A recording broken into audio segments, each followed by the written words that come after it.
আমি অধ্যাপক doctor KM Sirajul হক, ভূতপূর্ব chairman, Bangladesh medical university, ডিপার্টমেন্টের অফ কার্ডিওলজি।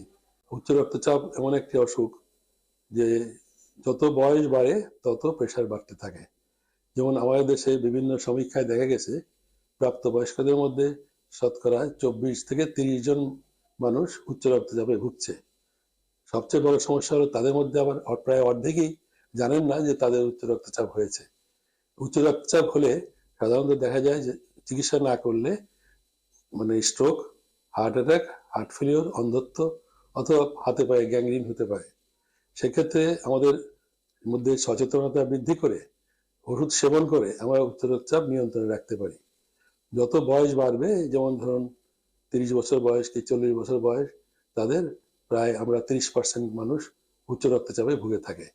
যত বয়স বাড়বে তত উচ্চ রক্তচাপ হারও বাড়তে থাকে। যেমন 60 বছর বয়সে 50 থেকে 60 বছর বয়সের মানুষদের সব দেশেই, শুধু বাংলাদেশে না, সব দেশেই আপনার উচ্চ রক্তচাপ দেখা যায়। এবং যত বয়স বাড়বে, যেমন ধরেন 60-এর উপরে 70 বছর যদি হয়, তখন প্রায় 70% মানুষ উচ্চ রক্তচাপের ভোগে। আরো বেশি বয়স বাড়লে আমরা বলি সুপার সিনিয়র সিটিজেন, যারা 80 বছর হয়ে গেল, 80 বছরের উপরে, তাদের উচ্চ রক্তচাপ 80% হয়ে থাকে। আর উচ্চ রক্তচাপ হলে, একটু আমরা আলাপ করেছি যে উচ্চ রক্তচাপ হলে stroke, heart attack, heart failure, kidney failure এগুলো রোগ হতে পারে। সেক্ষেত্রে উচ্চ রক্তচাপ নিয়ন্ত্রণ করার জন্য আমরা জানি যে ওষুধ যদি নিয়ম মতো খাওয়া যায় এবং নন ড্রাগ ম্যানেজমেন্ট, ওষুধ ছাড়াও কিছু নিয়ম কানুন মানা যায়, তাহলে উচ্চ রক্তচাপ নিয়ন্ত্রণে রাখা যায়। বিশেষ করে আমরা আজকে বলবো এলডারলি হাইপারটেনসিভ, অর্থাৎ যত বয়স বাড়বে তাদের জটিলতাগুলো বেশি বেশি হয়ে থাকে।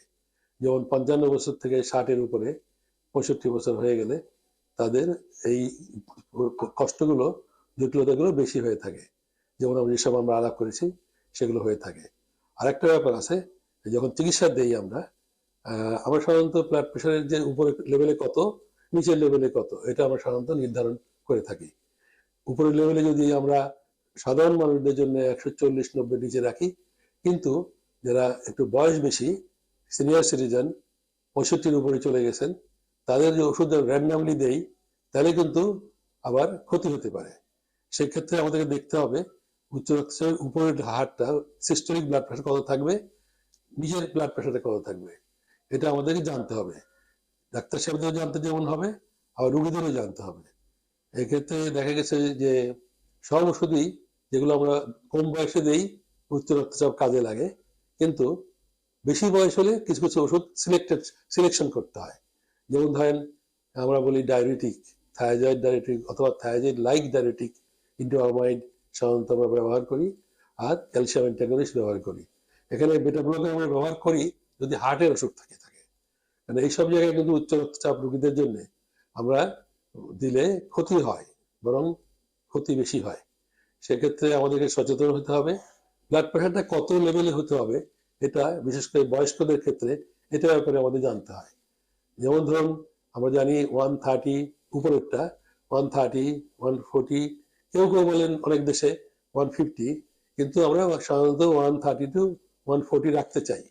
আর নিচের ব্লাড প্রেশারটা কোনো মতেই আপনার 60-90-60 নিচে যাওয়া যাবে না, 70 নিচে যাওয়া যাবে না। এই জন্য আমাদেরকে জানতে হয় কি কি কারণে হয়। একটা হলো যে বয়স বেড়ে গেলে ফ্রেইলটি নামক, শরীর শুকায় যায়, স্ট্রেংথ কমে যায়, সবলতা কমে যায়, দুর্বল হয়ে যায়, হাঁটতে পারে না, মাথা ঘোরে। এরপরে প্রেশার যদি থাকে, আমরা প্রেশার ওষুধ দেই, দেখা গেল যে প্রেশার আরো কমে গেল। এক্ষেত্রে রোগীদেরকে এবং ডাক্তার সাহেবদেরকে সচেতন হতে হবে এবং ডোজ দেখে দেখে, প্রেশার দেখে দেখে ডোজ দিতে হবে। এটা খুব ইম্পর্টেন্ট জিনিস। কারণ আমরা অনেক সময় দিলাম, ওষুধ লিখে দিলাম, বলে চলবে, লিখলাম, কিন্তু এই চলবেটা কতদিন চলবে, কত প্রেশারের পর্যন্ত চলবে, এটা আমাদের জানতে হবে। তাকে এই ফ্রেলটি সিন্ড্রোমে দেখা গেছে যে আমরা হয়তো কোনো 140-80 রাখার জন্য দিলাম, কিন্তু দেখা গেল বেশিরভাগ রোগী আমাদের কাছে আসেন বয়স্ক রোগী, যারা দুর্বল হয়ে যান, তাদের মাথা ঘোরা নিয়ে আসেন, তারা মনে করেন যে হয়তো প্রেশার বেড়ে গেছে, আসলে দেখা গেল 80-60। এটা আমাদের ওষুধের জন্য হয়েছে। এই জিনিসটা আমাদের সচেতন হতে হচ্ছে যে ওষুধ প্রেশার থাকবে, লেভেলটা জানতে হবে, কত লেভেল হলে আমরা প্রেশার ওষুধটা কন্টিনিউ করব। সেজন্য কি করতে হবে? প্রেশার দেখতে হবে। প্রেশার দেখার ব্যবস্থা আজকাল হয়েছে, আমরা বাসায় দেখতে পারি, ডাক্তার সাহেবদের চেম্বারে দেখতে পারি, কিংবা আমরা হাইপারটেনশন নার্স, আজকাল আমাদের যেসব মেডিকেল অ্যাসিস্ট্যান্ট আছে তাদের ট্রেনিং দেওয়া হয় গ্রামে গ্রামে, তারা কিন্তু প্রাইমারি হেলথ কেয়ারে হাইপারটেনশন ম্যানেজ করা হয়। সম্ভব, আমাদের দেশেই সম্ভব হয়েছে। তাহলে দেখা যাচ্ছে যে ব্লাড প্রেশারটা দেখতে হবে, এবং যত আমাদের বয়স বাড়বে তখন কিন্তু এইসব রিস্ক থাকবে। রোগী কিন্তু পড়ে যেতে পারে, পড়ে যেতে হাত পা ভেঙে যায়, হেড ইঞ্জুরি হয়, অথবা আমরা যদি প্রেশার বেশি কমিয়ে দিই হার্ট অ্যাটাক পর্যন্ত হতে পারে, কিডনি ফেলিওর পর্যন্ত হতে পারে। প্রথমে ছিল যে হাইপারটেনশন হলে, উচ্চ রক্তচাপ থাকলে heart failure, kidney failure, brain stroke হয়, কিন্তু এখন দেখা যাচ্ছে আমাদের চিকিৎসার জন্য প্রেশার যদি বেশি কমে যায় তাহলে কিন্তু স্ট্রোক, হার্ট অ্যাটাক এবং হার্ট ফেলিওর পর্যন্ত, কিডনি ফেলিওর হতে পারে। এভাবে আমাদেরকে সচেতনতা গ্রহণ করতে হবে, সচেতন হতে হবে। এই ব্যাপারে আমাদের ডাক্তারদের শুধু না, সমাজে যারা সচেতন ব্যক্তিত্ব যারা আছেন, গার্জিয়ান আছেন, তাদেরও জানতে হবে, সমাজ যারা সেবা করে থাকেন তাদেরও জানতে হবে, রোগীদের জানতে হবে, বাড়ির ফ্যামিলি মেম্বারদের জানতে হবে যে প্রেশারটা কত হলো। আর একটা হলো অর্থোস্ট্যাটিক হাইপোটেনশন, আমরা ওষুধ দিলাম, আমাদের ডিজায়ার লেভেলে যাওয়ার কথা ছিল কিন্তু দেখা গেল যে বেশি কমে গেল, সেটাও কিন্তু খুব খারাপ। এই জন্য আমাদেরকে জানতে হবে যে সকালে কত প্রেশার, বসা অবস্থায়, শোয়া অবস্থায়, দাঁড়ানো অবস্থায় প্রেশারটা কত।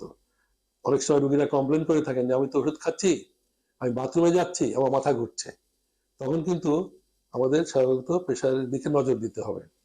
দেখা গেছে যে বাথরুমে যে স্ট্রোক হয়ে গেল, অথবা হার্টের প্রবলেম হলো, এবার রোগীদেরকে সচেতন করতে হবে এই জন্য যে শুধু ওষুধ খেলে চলবে না, চলবে লিখে দিলাম লিখলেও চলবে না, আমাদেরকে প্রেশার দেখে দেখে ওষুধ খেতে হবে সবার পক্ষেই। যারা এলডারলি, বেশি বয়সী, কম বয়সী, মধ্যবয়সী, সবাই প্রেশার দেখে দেখে ওষুধ খেতে হয়।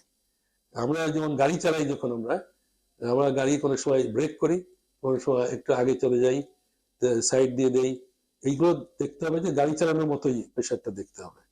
কারণ আমরা যদি মনে করি যে অন্ধভাবে চিকিৎসা দিলাম এবং অন্ধভাবে ওষুধ খেলাম, তাহলে কিন্তু রোগী উপকার পাবে না। যাই হোক, আমরা মনে করি যে আমরা সবাই যদি আমরা সচেতন হই তাহলে রোগীদের অনেক যন্ত্রণা থেকে মুক্ত পেতে পারে।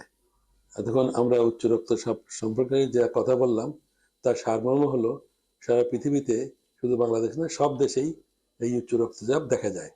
উচ্চ রক্তচাপের জন্য স্ট্রোক, হার্ট অ্যাটাক, অন্ধত্ব, হার্ট ফেলিওর হতে পারে, এবং হাতে পায়ে গ্যাংগ্রিন পর্যন্ত হতে পারে। দেখা গেছে যে উচ্চ রক্তচাপ নিয়ন্ত্রণ করে এই সবগুলো রোগই কমানো যায়। এই জটিলতাগুলো, আমরা বলি কমপ্লিকেশন, এগুলো কমানো যায়। এবং দেখা গেছে আমাদের দেশে না, শুধু সব দেশেই এই উচ্চ রক্তচাপ চিকিৎসা করতে গেলে কিছুটা বিভ্রম, বিভ্রাট হয়। যেমন বেশি কমে গেলেও খারাপ, বেশি বেড়ে গেলেও খারাপ।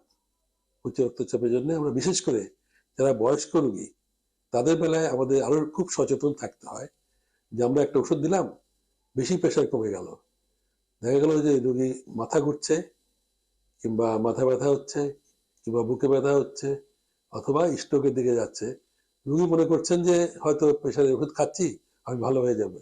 আসলে তা না। আমাদেরকে মাঝে মধ্যে এই জন্যে, যদি পারা যায় নিয়মিত, বিশেষ করে বয়স যখন বেশি হয়, আমাদেরকে ওষুধ খাওয়ার পরে প্রেশারটা দেখতে হবে। কি কি লেভেলে দেখতে হয়? একটা হলো যে দাঁড়ানো অবস্থায়, বসা অবস্থায়, শোয়া অবস্থায়। একটু জটিলতা মনে মনে হচ্ছে, আসলে এটা এমন কিছু না। প্রেশার তো যে কোনো নার্স, অ্যাসিস্ট্যান্ট, ডাক্তার সাহেব সবাই দেখতে পারে, বাড়ির ফ্যামিলি মেম্বারও দেখতে পারে। অর্থাৎ ওষুধ যখন আমরা দেবো, প্রেশার, আমি মনে করি অনেক দেশে সুপারিশ করা হয়েছে যে ওষুধ যখন দেবো এই প্রেশার মাপার ব্যবস্থা করে দেবো। এই জন্যে আমরা মূল বক্তব্যে এটাই বলতে যাচ্ছি যে ডাক্তার সাহেবরা ওষুধ লিখবেন, চিকিৎসকরা ওষুধ লিখবেন, এবং আমরা রোগীর আশেপাশে যারা আছি, ফ্যামিলি মেম্বার বলি না কেন, কিংবা অন্যান্য চিকিৎসক, কিংবা ফ্যামিলি ফিজিশিয়ান, আমরা দেখবো যে প্রেশারটা বেশি না কমে যায়। কারণ বেশি কমে গেলে ওই সব জটিলতাগুলো হয়। রোগী মনে করছেন এটা হাইপার টেনশনের জন্য হচ্ছে, প্রেশার বাড়ার জন্য হচ্ছে, আসলে ওষুধের জন্য হচ্ছে। এই ব্যাপারে আমাদের সচেতন হতে হবে। উচ্চ রক্তচাপ সম্পর্কে আমরা যে কথা বললাম, আমরা যদি সবাই এটা অবহিত হই এবং সচেতন হই, তাহলে আমাদের প্রয়াস সার্থক হবে। আমি সবাইকে ধন্যবাদ দিয়ে শেষ করছি। আসসালামু আলাইকুম।